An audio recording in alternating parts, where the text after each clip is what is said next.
The Adventures of Michael Shayne, Private Detective.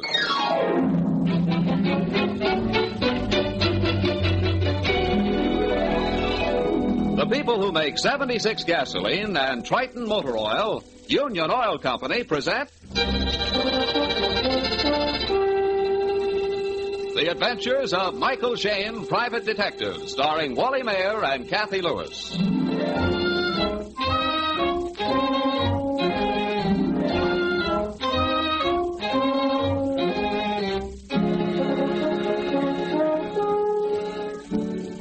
Most private detectives, when they're called into a case by a wealthy patron, are ushered into the library or the gun room or the master's private den. Not so Private Detective Michael Shayne and his attractive assistant Phyllis Knight. Oh, no.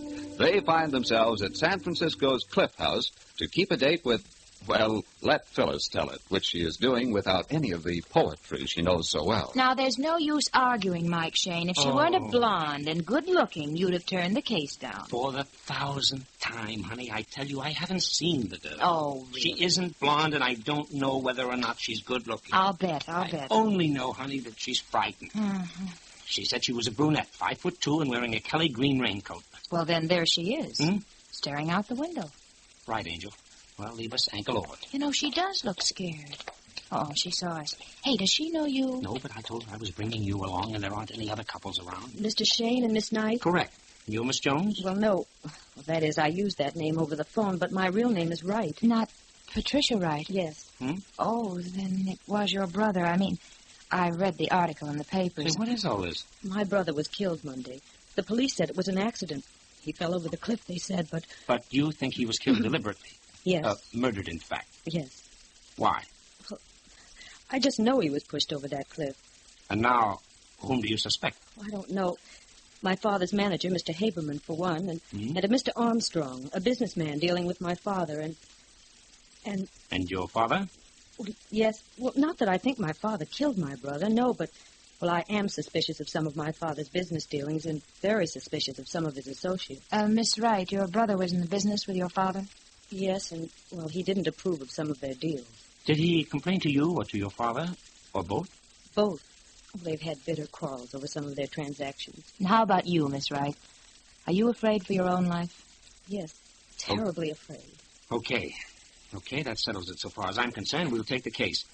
Now, how about going out to your place and looking over the ground? But we can't. That's why I used the assumed name, and that's why I met you here instead of at the house. Listen, Patricia, your best safeguard is to let the murderer know that you have a detective on the job. The very fact that you've engaged me will make them wonder how much you know. We'll watch out for you, Miss Wright. Nothing's going to happen to you while Mike's on the job. Well, all right, I'll do it. Fine. Good. Now, get in your car then, and we'll follow you out, and even if he turns out to be your father, we'll get the killer.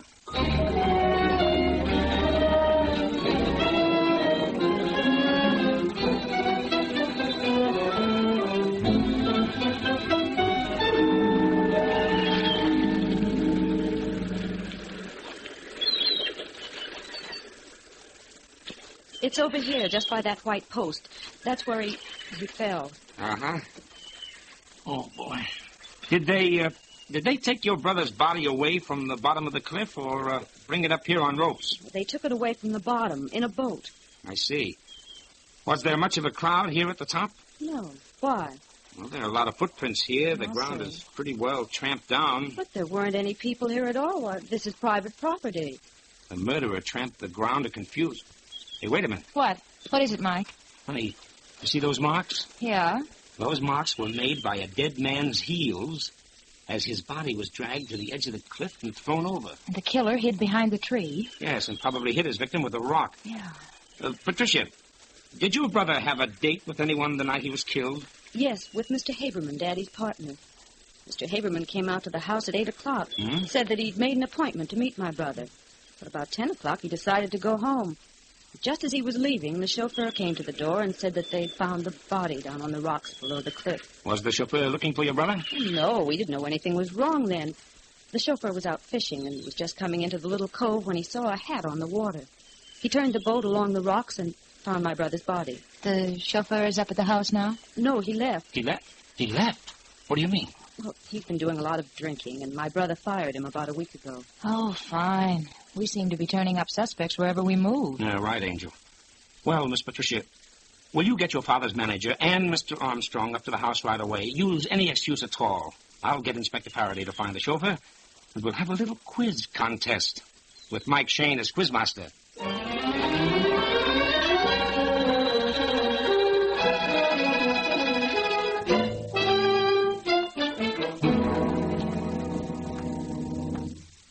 I don't know what on earth you could be thinking of, Patricia, to do such a thing. But, Daddy... Not another word. You tell this Shayne fellow to get about his business. When any private detectives are hired to come to this house, I'll do the hiring. Daddy, I'm more convinced than ever that my brother was murdered. Murdered? Stuff and nonsense. My dear, you're upset. I don't blame you for that. You were very fond of your brother. But thinking for one moment that any of my business associates could be guilty of such a thing. The idea of dragging Mr. Haberman and Mr. Armstrong out here to be cross-questioned by a private detective. Why, it isn't as if there was any suspicion about your brother's death. The police were satisfied it was an accident. I'm not satisfied, however, Mr. Wright. Who are you, sir? Michael Shayne, private detective, and this is my assistant, Miss Knight. Hello, I'm very happy to meet you, Mr. Wright. I'm sorry I can't say the same. I hate to appear impolite, but I must ask you to leave my house immediately. Well, let's go, Mike. We don't have to take this sort of thing from anybody. Just a minute, Angel. Oh, really? Mr. Wright, I suppose you realize that by your attitude, you're casting a lot of unnecessary suspicion on yourself. Why, you impudent young whelp. If I were a younger man, I'd thrash you within an inch of your life, you... Will you leave quietly, or will I have to have you thrown out? Evidently, there's company at the door, and I'd much prefer not to have to introduce you. Pardon me, sir, but Mr. Faraday. Faraday? Detective Inspector Faraday, sir. With the chauffeur, sir. Hello, Mike. Fellas. Hello, Inspector. Mr. Wright here was just about to order us thrown out. He won't have a private detective around the place. I see. Well, maybe he'll let you stay as my assistant. What on earth are you talking about? I'm talking about the fact that we're here to investigate the death of your son. I'd just as soon get on with the questioning if you haven't any objections. Will you have everybody come in here? Inspector, they're all out in the front hall. I don't know what this is all about. I'm only the chauffeur. I haven't done anything. I'll sue you for arresting me. That's right. Be sure and do that. All right, into the front hall. Well, which one of you is Haberman? I'm Mr. Haberman. Why? And Armstrong, that's you, I suppose. Mm-hmm, correct. Now, I don't know much about this except what Mike told me over the phone, but I understand that you, Mr. Haberman, had an appointment with Mr. Wright, Jr., the deceased, the evening he was killed. Yes, that is true. what was that meeting about? Well, I don't see that's any of your business. You can answer that question here and now or at headquarters later. Take your choice. Well, it was a business matter. Don't answer him. But right, if I don't, he'll take me in and... And he'll have to answer in the long run.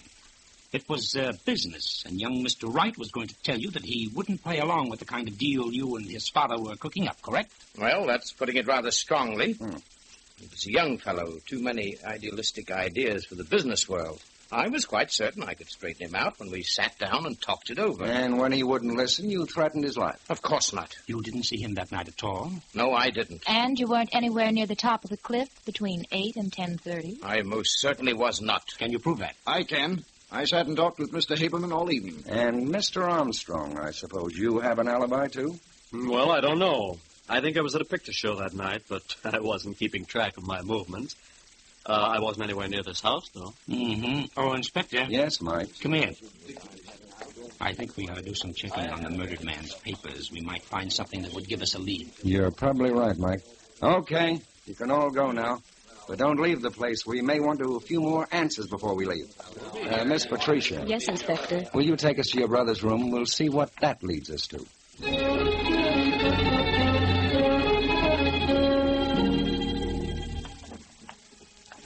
Did you find anything, honey? Nothing important, Mike. How about you, Inspector? Nothing. I hope we're not on a wild goose chase. Oh, I know we're not. Hey, wait a minute. Here's something. What is What'd it, you Mike? find, Mike? It's a memo pad. Here's an entry. It says, must talk to father about Haberman's inability to do things honestly. If he can be so dishonest with the people we are doing business with, there will come a day when he will be as dishonest with us. Hey, look at that later entry, Mike. The one made the day he was killed. Here. Oh, yes. We'll have showdown with Haberman tonight. Either he goes or I get out of the business. I've called him and made appointment for 7 o'clock. Wait a minute. 7 o'clock? Haberman said he made the appointment for 8 o'clock. Yeah, that's He right. did. Come on, we'd better hurry up looking through this stuff, and then a little more questioning for Mr. Haberman. What's the matter? Mr. Shayne, Inspector, it's unbelievable. It's horrible. What is it? Haberman. I went to the stables a few minutes ago. Go on, go on. Haberman was lying there, dead.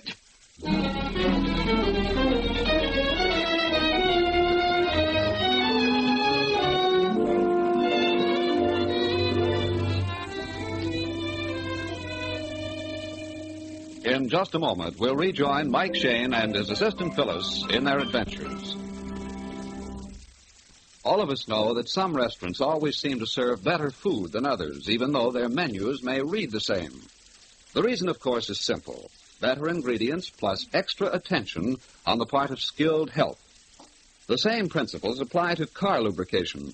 For example, Union Oil stopwear lubrication is more than just a grease job. Stopwear lubrication is a highly specialized servicing process. Only trained attendants using the latest and most modern equipment are allowed to service your car. Each fitting and bearing is thoroughly lubricated with the finest, high-quality greases, in accordance with the manufacturer's specifications. While your car is on the hoist, the Minutemen inspect out-of-sight points and check them for danger signs. As final evidence of the care and exactness with which stopwear lubrication is performed, you receive a 1,000-mile written guarantee with each job, definite proof of reliable service. So, ladies and gentlemen, since careful, thorough lubrication is so vital to the life of your car, why not buy Stopwear? Stopwear guaranteed lubrication is available only at Union Oil Minuteman stations, and it costs no more than ordinary lubrication.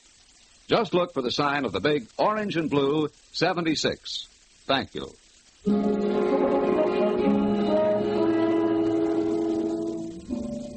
It is a few minutes later. Mike, Phyllis, and Inspector Faraday have reached the stables and stand looking down at Haberman's body. Now, how did it happen? Well, he just got too close to Prince, and Prince lashed out and kicked him.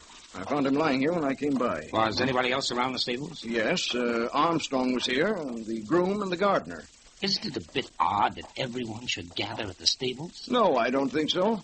Everybody's interested in the horses, especially Prince. Why Prince? Well, I've warned them all to keep away from him. He's a killer. Why have you kept him then? Because I can handle him. So can the stable hands, and he's a very valuable horse.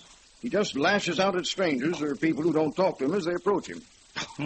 Surely you don't think this is murder, too? Why, it's ridiculous. Nobody in their right mind can have any doubt as to how Haberman was killed. The mark of the horseshoe is as plain, too plain. Well, you can see the curve of the shoe across his forehead. Perhaps I'm not in my right mind, Mr. Wright, but when two men engaged in the same business die within a few days of each other, I'm suspicious. You and me both, Mike. Mr. Wright, you just walked out from the house and found Haberman lying dead. Well, more or less. I came out from the back of the house. Saw that the upper half of the door to Prince's stall was unlatched. I came over to latch it and found Haberman. I couldn't see him lying on the ground from where I was because, as you can see, he was hidden by the water trough. Yes, I see. So, Inspector, depending on how you look at it, everybody has alibis or nobody has an alibi. You're right, Mike. They all have alibis if they're telling the truth. Well, I most certainly have. I was talking on the telephone from the time I left you until I came out here. The servant saw me in the hall when I was on the phone. Oh, yes, and the chauffeur and the stable boy, Joe, saw me at the back of the stables. I didn't even come around front until Wright called out. That's true. I'm his alibi, and he's mine. So I'm afraid, Mr. Shayne, you'll have to pin the guilt on the horse after all. Yeah, it looks that way, doesn't it? Oh, Mike. Yes, Inspector? How about running down to headquarters with me? Okay, but you're going to leave someone here. Well, I hardly think we need... Inspector, for 24 hours, I'd like someone posted at the stables and at the west side of the house looking out toward the cliff. Yeah, but Mike... If only to guarantee the safety of Miss Wright. Okay, Mike. I'll leave the sergeant and one man. Will that satisfy you? Excellent, Inspector, excellent. And now I'm quite ready to accompany you to headquarters.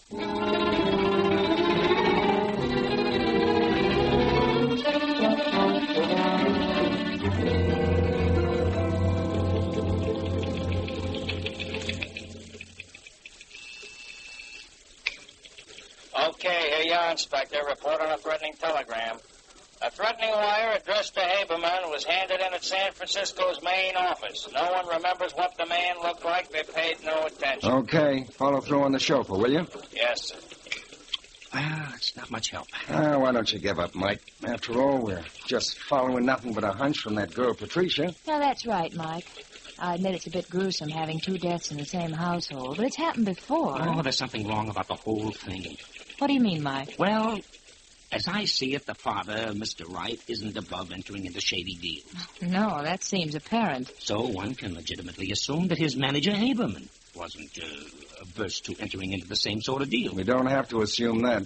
We know it from the son's memo pad. Yeah, that's right. The son actually accused him of being crooked. And we have Armstrong, a business associate. We can assume in his case, too, that he's not above earning a sort of twisted penny. To all of which the son is opposed, to such an extent that he actually puts in writing that he's going to talk to his father and that either the crooked manager goes or he does. Right. And if we assume, too, that the father would rather have his son in the business than the crooked manager, we have motive for murder. For some men, at least. And we have Haberman making a date to see the son. Which Haberman says was for 8 o'clock, but which we know for a fact was at 7 o'clock. You're building quite a case, Mike, but it all hinges on supposition. Suppose, Mike, that you're right. Yeah? And if you are right, and Haberman did kill the son, justice has already overtaken him. Yeah, but there's something wrong with the whole thing, Inspector. You say I'm building the whole case of a supposition. Well, plus a hunch of the girls, Mike. And a funny little quirk that keeps running through my own mind. What? Well, when I was a kid, I used to hold horses at the old Fairfax Hunt Club. Yes? Sometimes for a whole day's work, I made 2 bits. One day, well, I hadn't made my 2 bits. I guess I was a little on the anxious side. I stepped up too quickly to a horse. He lashed out at me, and I jumped back. But that hoof, with its iron shoes, seemed to be following me. It was as huge as a barn door.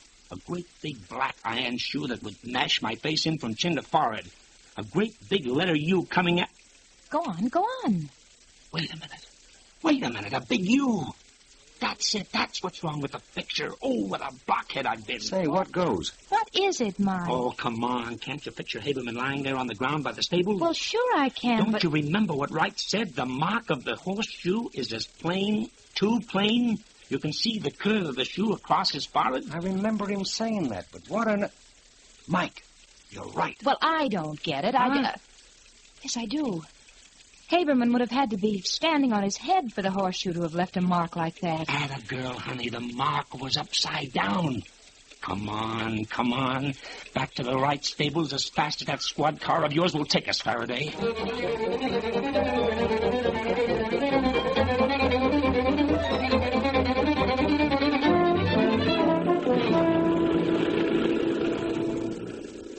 Go right back to the stables, Inspector. We can park there. Right, Mike. I'm going to follow my hunch as long as I'm in the mood. What do you mean, hunch? If I were a killer and had killed a man at the stables... Yes? And I was so certain that everybody would think it was an accident, and so nobody would even think of looking for a weapon... Yeah. Where would I go to hide the weapon? The hayloft. Right. So come on, up these steps. Here, honey, I'll help you there. Well, I'm not very good at this. Wait. I know that, but come on. There we are. Now you take the far end, honey. And I'll All right. climb up onto the rack. Okay, and I'll take the scent. Oh. It's not behind the speed box. It's not here either. Where's Phyllis? Here, under this load of hay. Okay. Anything up there, Inspector? No, everything up here is covered with dust, so I think this is all in the clear. Okay, come down then before you break your neck. Ooh, What is it, honey? no. It's something heavy and wet. Huh? And sort of sticky. It's blood, Mike. Let me have it. I'll use my handkerchief. There may be fingerprints. What is it? Just a second. Ye gods. Look, Inspector. A heavy piece of timber. Oh, but with a horseshoe nailed to the flat side. Upside down. Okay, let's keep our find a secret and continue our quizzing.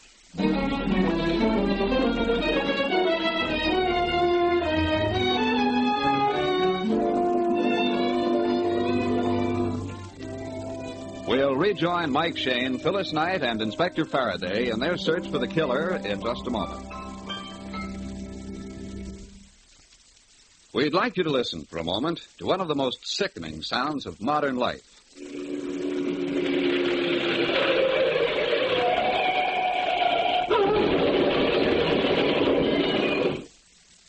Lately, you've been hearing that sound more frequently. Traffic accidents in the United States are increasing to an alarming extent as our automobiles grow older. To reduce human casualties and conserve transportation, the International Association of Chiefs of Police has developed a program to emphasize the need for good brakes for all cars. For the next 6 weeks, law enforcement officers throughout the nation will conduct a brake-checking campaign. They are seeking to protect your life and property. This program on brake emphasis for traffic safety is supported by over 100 automobile clubs and traffic organizations, including the Office of Defense Transportation. Your cooperation is earnestly requested. You can help by checking your own brakes. If you can depress your brake pedal within an inch of the floorboard before the brakes take hold, they are inadequate and demand immediate attention. Remember, serious accidents can occur at speeds as low as 20 miles per hour if your brakes are in poor condition. So, ladies and gentlemen, if you have the slightest doubt about the condition of your automobile brakes, don't take chances. Have them inspected without delay.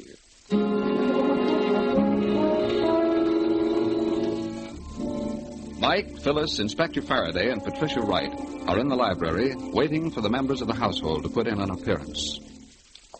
Are you sure you don't want me to get Daddy and the others in here? No, not yet. We let them wander in one at a time and take them by surprise. I have a reason. Hey, what about the chauffeur, Mike? For my money, he's out. Why, Mike? Well, as a suspect for the killing of the son who fired him, he was a possibility, but I see no connection between him and Haberman's death. No, perhaps not. But don't forget one thing. He's the alibi for Armstrong, just as Armstrong is his alibi. The way I'm thinking right now, honey, no one has an alibi. What do you mean? When all the suspects have alibis for their actions, and yet you have 2 bodies to account for, there's only one action. And that is? Someone or all of them are lying. And the alibis mean nothing, so just ignore them. Mike, somebody's coming. That's right. Oh, there you are, Pat. What? Oh, I thought you'd all gone back to the city. We did, sir, but we have a few more questions we'd like answered. If you don't mind my saying so, I think you're not quite bright. Meaning what, Mr. Wright? Meaning that you're all following a completely senseless theory, trying to find clues to a murder when no murder has been committed. To everyone but you, it's obvious that Mr. Haberman had been kicked by Prince. Suppose we just skip that for a moment, huh? Mr. Wright, just exactly what is the relationship between your firm and Mr. Armstrong? I don't see that it's any of your business. Oh, now let's not go through that routine If again. you'd let me finish, I still think it's none of your business, but I'm perfectly willing to tell you. Mr. Armstrong is an agent for some eastern industrial properties which we're considering purchasing. I see. And was Mr. Haberman in complete agreement with you about this purchase? He was up until a few nights ago. What or who changed his mind? Well, my son wasn't too happy about the deal, and I think he changed Haberman's mind. When did your son tell you that you either fired Haberman or he would leave the company? What? Why? No. Don't get all insulted and abusive. We know your son did tell you that. Patricia, if you... Your daughter had nothing to do with our knowing that, Mr. Wright. Let's not argue about it. It is true, isn't it? Yes. And what did you decide? Well, go on. Answer. Well, I hadn't made up my mind. I sort of hoped that things would work themselves out. And they have, sir. First, by the death of your son, and next, Haberman. Both troublesome elements removed within a week. Surely you don't... You can't think that I'd connive in the death of my own son. Patricia, you... Yes, Father. You don't believe that I had anything to do with... No, Dad. And I don't either. Nor do Miss Knight and Inspector Faraday. Well, I'm glad of that. I'm glad, too, that you're coming to your senses and realizing that my boy's death was an accident. No, Mr. Wright, your son's death was not an accident, any more than Haberman's was. Well, who could you possibly suspect? Who stands to gain by both deaths? Why, no one. What about Armstrong? Armstrong? But Armstrong... Well, you mean that Armstrong was afraid that my son's objection to our deal and later Haberman's objection might cause the deal to fall through? Exactly, Mr. Wright, and it's very easy to prove, that is. It will be easy. If you will cooperate. Oh, certainly. I'll cooperate in any way I can. But You haven't been very cooperative so far, Mr. Wright. Yes, well, I'll do whatever you ask me to. Now we're getting somewhere. Now here's what we'll do. Phyllis, the inspector, and I will hide. Phyllis behind the curtains leading to the terrace. The inspector in a closet. Got it. And I'll get behind the door. Yes? Patricia will go to her own room. You, Mr. Wright, will call Armstrong in and tell him you're not going through with the deal. I'm quite certain his reaction will be enough to convince you. Well, I don't think I'll find that difficult. I'd practically made up my mind to that anyway. All I this think Armstrong is coming in the front door hall. Oh. All right. Now, quick, everybody, quick. Get set. You run upstairs, Patricia. Go on.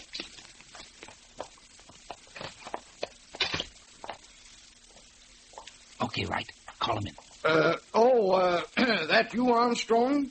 Yes. Did you want me? Yes. I think, in spite of all the tragedy around here, that we ought to arrive at some definite conclusion about this transaction. Well, I suppose you're right. I didn't want to hurry you or seem aggressive with all the things that have happened. Yes, I understand. But it is an excellent opportunity, and I know you'll make a mint out of it. I'm not going through with it, however. What? I'm not going through with it, Armstrong. Oh, you're not. Well, that's what you think. What was that you said? I said that if you think you've got to back out now, you've got another thing coming. Now, wait a minute. You're not leaving me holding the sack. I've obligated myself to those properties, and you're going to buy them. I'm most certainly not going to buy them if I don't want and maybe this will persuade you. Put that gun down, you fool. Drop it, Armstrong. The next time, be faster. What is this? Is this a trap? In a way it is, yes, and apparently quite a justifiable one. I must apologize for the gunplay, and I must apologize for being quite slow and somewhat blind. Blind, Mike? Yes, I should have noticed long before this that Mr. Armstrong was left-handed. I didn't, however, until he whipped out that gun of his with his left hand. Left-handed? Yes, Phil, left-handed. What does that matter? I've been left-handed all my life. Yes, Armstrong, left-handed. I think you can produce the evidence now, Inspector. Right, Mike. Did you ever see that weapon before, Armstrong? Where did you find it? In the hayloft. That's where you hid it, isn't it, Armstrong? Okay, Inspector, I don't think we'll get any more argument out of him. You ready, Armstrong? Yes.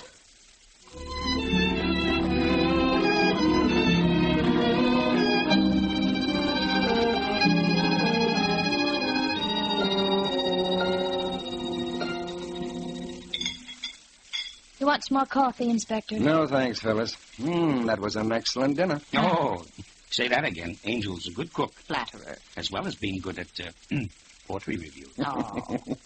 Say, that left-handed business, I've been turning it over and over in my mind. I don't see what on earth Armstrong's being left-handed had to do with the case at all. Well, I thought perhaps his being left-handed was, responsible for him nailing the horseshoe on the club the wrong way. Oh, no, Angel, no. That was just the inevitable slip that the murderer makes. Well, then what was the left-handed clue? When I remarked on Armstrong's being left-handed, you repeated it after me, remember? Yeah, sure. I caught the look in Mike's eye and repeated it after you. Well, yes, I remember that, too. It impressed me, but I didn't catch on. It impressed Armstrong, too, and he didn't catch on. He didn't know why or what we had in mind, and the inspector and I didn't give him time to find out. We played cat and mouse with him. Armstrong thought that his being left-handed was a clue. He couldn't figure out what it was. But our tone of voice convinced him that we had him dead to rights. And, he broke down. Smarty. It was nothing but playing up a guilty conscience. Right, Angel. One of the best weapons a private detective has. So let it be a lesson to you there, darling. And don't try holding out anything on your old man, Mike Shayne, or your good old conscience will get you. See?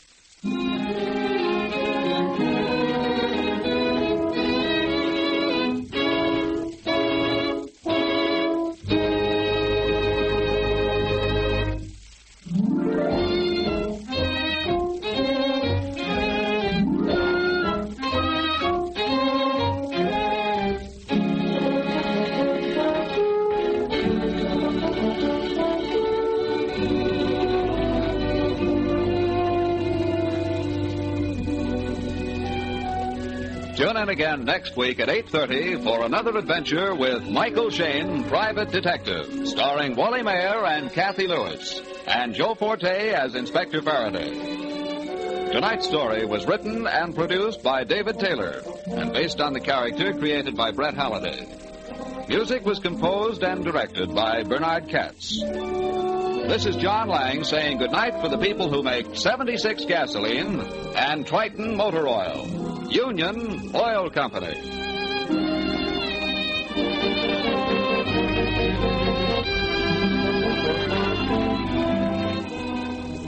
This is the Mutual Don Lee Broadcasting System.